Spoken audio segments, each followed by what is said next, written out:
Произошла эта удивительная история на Аляске с американкой по имени Мэри Краник. Будучи на предпоследнем месяце беременности, она угодила в снежную западню, и еще тяжелее ей пришлось, когда начались схватки, а ждать помощи неоткуда. Так она думала, пока не увидела стаю волком, которая помогла ей в той тяжелой ситуации. Непостижимо, но один из волков перекусил пуповину, когда малыш появился на свет, второй старательно облизывал его, а остальные грели маленького человека и его мать на протяжении всей холодной, зимней ночи.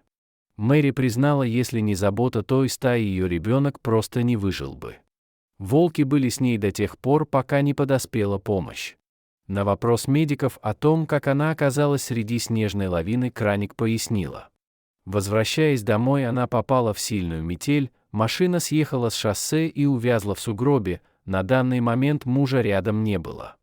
Мэри выбралась из машины, надеясь, что ее подберет попутка, но метель все усиливалась. Отчаявшаяся женщина решила идти к городу пешком. Она с трудом преодолела приблизительно полкилометра, и тут у нее внезапно начались родовые схватки. Боль была настолько сильная, что ей пришлось сойти с дороги, а через мгновение она потеряла сознание. Придя в чувство, Мэри поняла, что ее голова находится на какой-то меховой подушке. Открыв глаза, он поняла, что это волк и с ним еще 8 собратьев. Поддаваться страху было некогда, поскольку начались схватки. Стая волков окружила ее плотным кольцом так, чтобы ветер не проникал сквозь них. Родив малыша, Мэри лишилась всяких сил, она даже не могла взять новорожденного на руки. Как говорилось выше, волк помог ослабленной женщине с перегрызанием пуповины и омыванием младенца, а одна волчица даже подтолкнула новорожденного к женщине, потому что тот начал плакать. Мэри дала младенцу грудь и разрыдалась, на что вожак стаи отреагировал тем, что начал слизывать ее слезы с щек, утешая новоиспеченную мамочку. Стая продолжала сохранять кольцо, защищая семью от ветра. Когда женщина успокоилась, она начала думать, как же ее вернуться домой.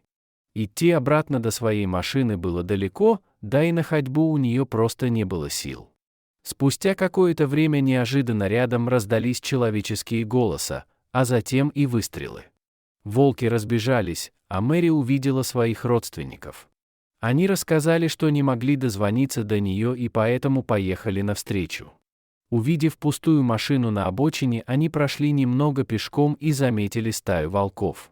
Все подумали, что произошло что-то страшное, но оказалось, что дикие животные только помогли женщине родить, но и защищали ее от холода, пока за ней не пришли.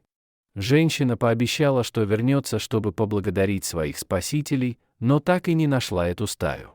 Порой стоит довериться дикому миру и увидеть подлинную доброту в глазах настоящих хищников.